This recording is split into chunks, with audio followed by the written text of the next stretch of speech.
The most disturbing child abuse case in Georgia's history. Oxford, Georgia. A peaceful southern town with winding roads, quiet backyards, and porch swings that creak under the weight of summer evenings.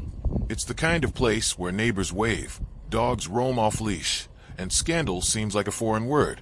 Nestled in one of its quiet cul-de-sacs was a home adorned with fairy lights, a trimmed lawn, and a porch sign that read, "Love lives here."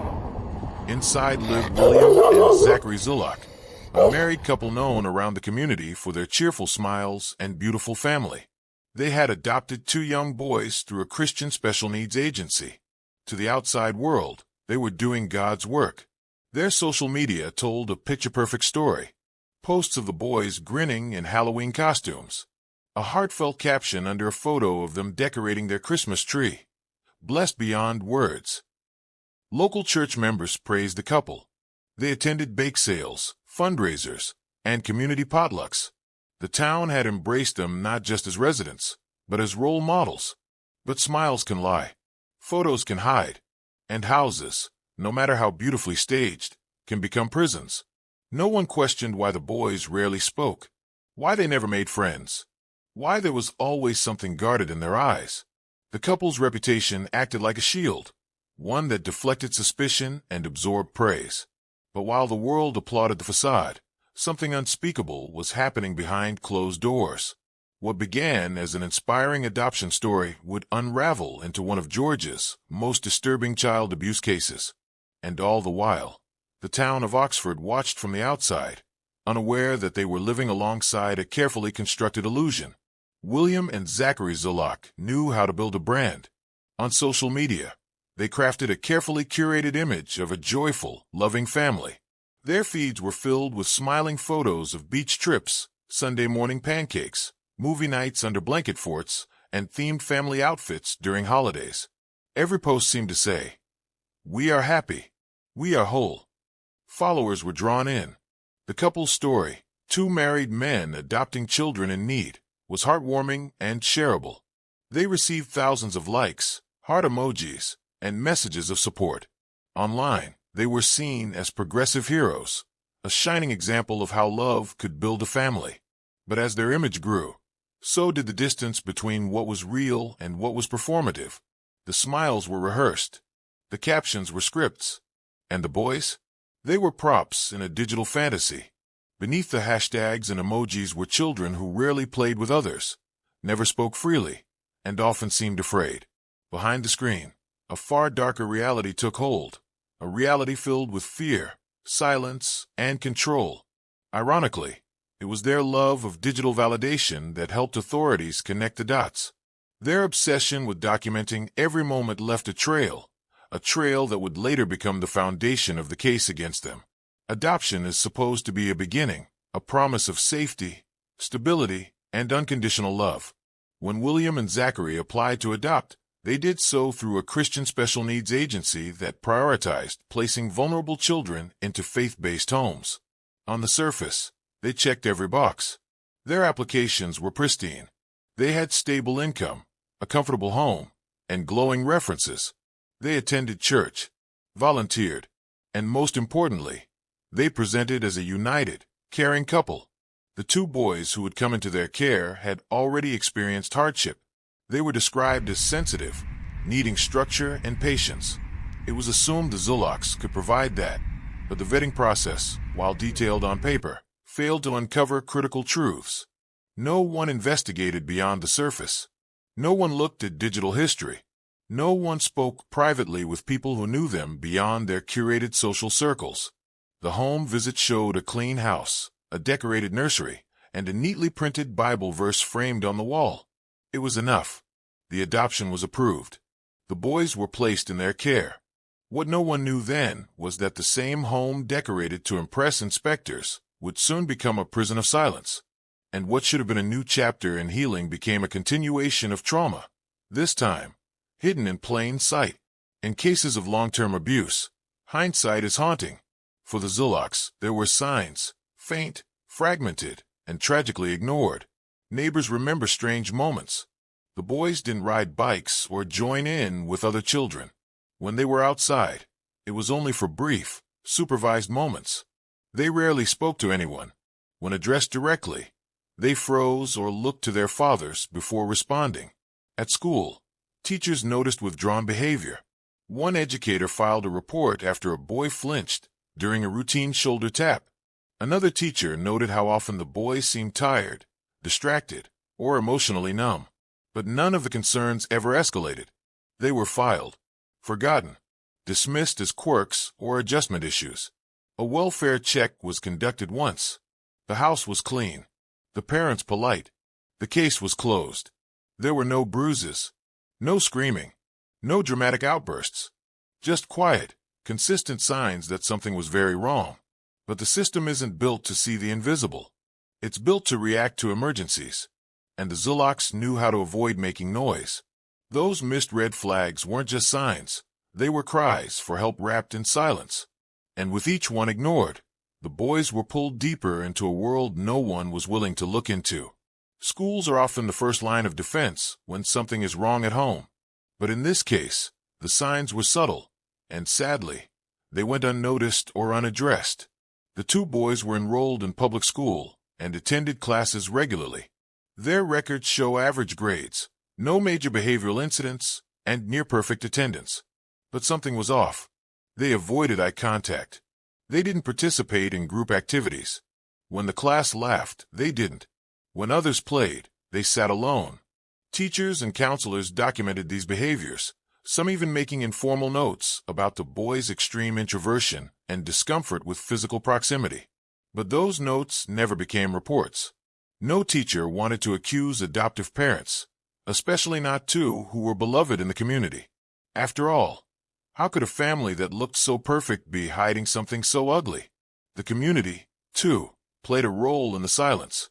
The Zulocks were praised for their parenting. They were celebrated at church and supported by neighbors. The idea that they could be doing harm was simply too unthinkable. And so the silence continued. In classrooms, in PTA meetings, in community newsletters, the school noticed, the community noticed, but no one spoke loudly enough to be heard. It started with a whisper, a tip from someone who knew too much to stay silent. The message came through a confidential line, a quiet alert that shattered the illusion of the perfect household. The tipster claimed that the Zulocks weren't just abusive, they were documenting it. This was no ordinary accusation. It pointed to something premeditated, digital, and far-reaching. The local sheriff's department immediately looped in the Georgia Bureau of Investigation's Internet Crimes Against Children Task Force. The claims were too specific to ignore. The Zulocks had always been careful on the outside. But digital trails are harder to conceal. Metadata, file names, download histories. Every click leaves a fingerprint. Within 48 hours of receiving the tip, agents had probable cause. A search warrant was issued. Law enforcement agents prepared for a raid. The facade was about to come crashing down. What had once been whispers became coordination.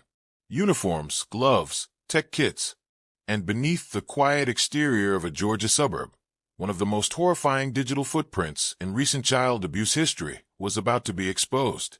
The internet, once their disguise, was now the net tightening around them. The morning air was still, almost eerie. Unmarked cars lined the street, headlights off. Agents moved swiftly, quietly, surrounding the Zulock home before sunrise. When the knock came, it was loud, commanding, final. Sheriff's office. Open the door.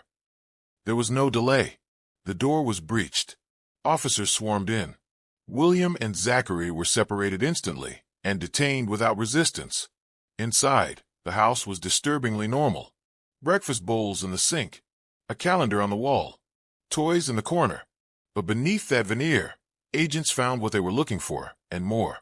Multiple devices were seized: smartphones, tablets, laptops, USB drives. In a locked drawer, they found a hard drive labeled with nothing but a number. On it, dozens of encrypted files. Forensic technicians started triaging on-site. What they uncovered wasn't just evidence. It was confirmation of the nightmare. Video files, chat logs, communications with other individuals, dates and timestamps that aligned with school absences and withdrawn behavior. The house, once hailed as a sanctuary, had become a vault of suffering. And as officers packed up evidence boxes, it became clear this was not only a local investigation anymore. It had implications that would reach far beyond Georgia's borders. Forensic investigators took over immediately. Devices were cataloged, imaged, and sent for deep analysis. What followed was a slow, methodical excavation of the darkest parts of the digital world.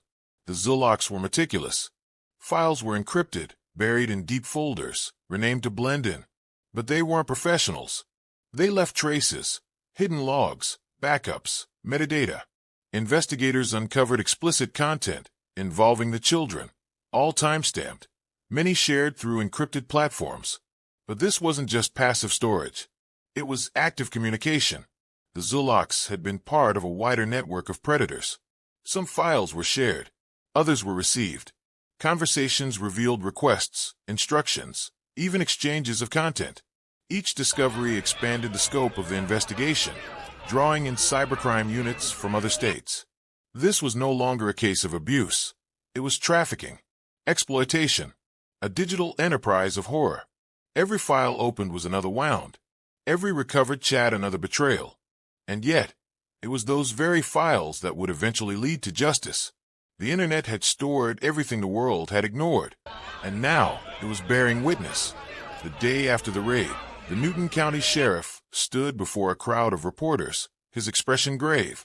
"We are dealing with crimes of the highest severity. These are not allegations. These are confirmed acts, supported by digital evidence and forensic analysis. The victims are now safe, and we are pursuing full prosecution."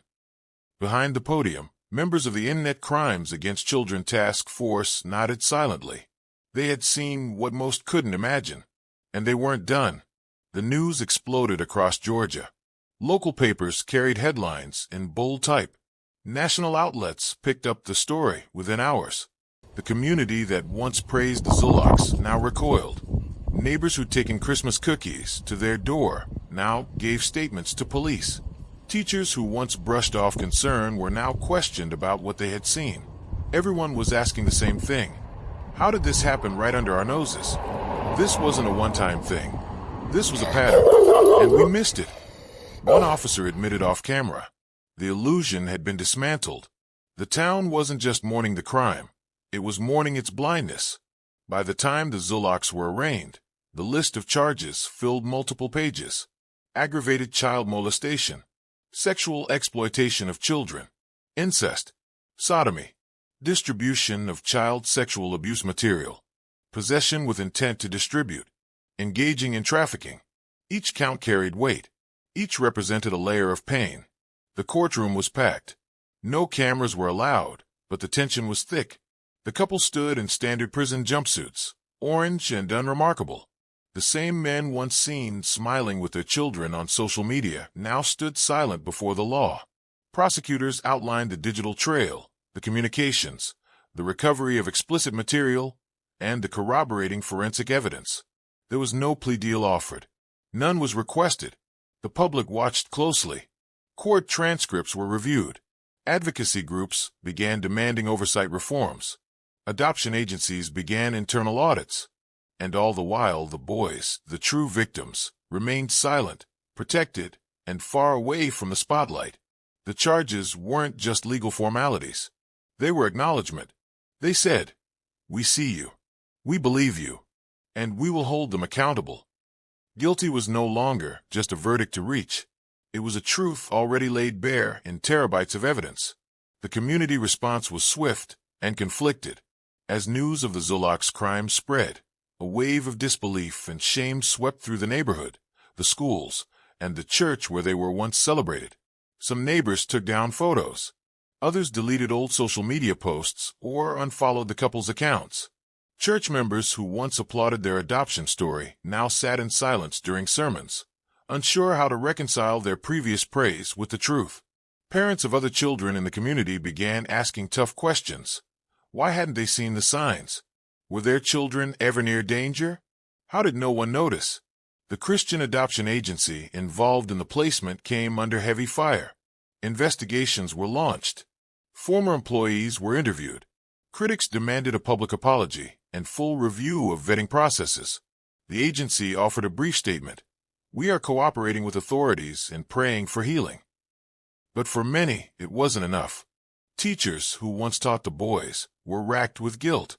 Some admitted to having unspoken concerns. Others confessed they just didn't want to accuse adoptive parents without concrete evidence. The fallout wasn't just emotional, it was structural. Systems were questioned, procedures were rewritten, and the community, once known for unity and faith, was now a case study in how appearances can blind even the most well-meaning hearts. The trial began under heavy security. Media vans camped outside. Protesters held signs demanding justice for the boys. Inside the courtroom, the tension was palpable. The prosecution opened with clarity and force. Digital forensic experts detailed how evidence was collected. They showed timelines of abuse, matched files to timestamps, and described the horrific content discovered on the Zulock's devices. No graphic material was shown in court, but the verbal descriptions were enough to stun even seasoned reporters. Witnesses included investigators, cybercrime analysts, and a trauma psychologist who had evaluated the boys after their removal. Their testimony painted a picture not just of abuse, but of long-term manipulation and systemic grooming. The defense offered little. They challenged chain of custody procedures and questioned the interpretation of some logs, but never denied the evidence outright. The weight of proof was simply too much. Court observers noticed the lack of emotion from both defendants. There were no tears, no apologies, just silence. The jury listened for days. Some wept. Others avoided eye contact with the evidence images projected on screens. Everyone knew this wasn't about doubt. It was about justice. By the time both sides rested, the outcome felt inevitable. But the world still waited for the gavel to fall. The boys were immediately placed into protective custody following the raid. Their names remained sealed, their location undisclosed, their future uncertain, but hopefully safer. Each child received round-the-clock care from a specialized trauma recovery team. Therapists trained in abuse recovery, child psychologists, and caseworkers worked together to create a path forward, however long and difficult that road may be. Initial reports noted extreme withdrawal, night terrors, difficulty speaking. But over time, small signs of healing emerged. A drawing placed on a fridge, a moment of laughter during therapy, a hug returned. Recovery in cases like this isn't linear. It doesn't follow a schedule. Trust must be rebuilt from the ground up. Safety must be felt, not just said. The foster home, where they now live, has no social media, no press statements, just space to breathe, routines to follow, and people who listen. Advocates monitoring their progress believe in long-term stability and complete anonymity. These children are not headlines. They are not footnotes in a criminal case. They are survivors. While the world watched the trial, they continued to heal, far from the cameras, far from the noise, and hopefully, one step closer to peace. On sentencing day, the courtroom was silent. The boys were not present. Their voices had already been heard through testimony and evidence. What remained was a final act of accountability. The judge addressed the court with steady conviction. He reviewed the charges, the evidence, and the irreversible harm caused. His voice never wavered. You used your role as parents not to protect, but to pray. This court condemns your actions in the fullest possible terms. The sentence was read. 100 years in prison for each defendant. No possibility of parole. No leniency. No appeal to humanity that could outweigh the horror of their crimes. Court officers led the Zulocks away in shackles. No statements were made. No apologies offered. The doors closed behind them. For the community, the sentence was a conclusion, but not closure. The damage had been done. The lives affected forever altered. But in that moment, justice stood. Firm. Unflinching. Reporters filed stories. Advocates held press conferences. And in homes across the country, parents hugged their children a little tighter. The law had spoken. And this time, it spoke loud enough for everyone to hear. This case will be studied for years, not just for its horror, but for its implications. It exposed the cracks in child welfare, the dangers of unchecked appearances, and the importance of vigilance. Even when everything looks perfect, the Zulocks manipulated a system built on trust. They used love as a disguise. They wore smiles like armor. And for too long it worked. But evil leaves trails. And justice, when persistent, will follow them. We must do more than remember this case. We must learn from it. Agencies must vet deeper. Communities must speak louder. And we, as a society, must believe victims earlier. The two boys at the center of this case are not statistics. They are not headlines. They are children, deserving of safety, healing, and hope. And while their path forward will be difficult, it is not impossible. As we close the chapter on this story, let it not be with despair, but with resolve. Subscribe to Archive Truth for more real-life stories that demand to be told.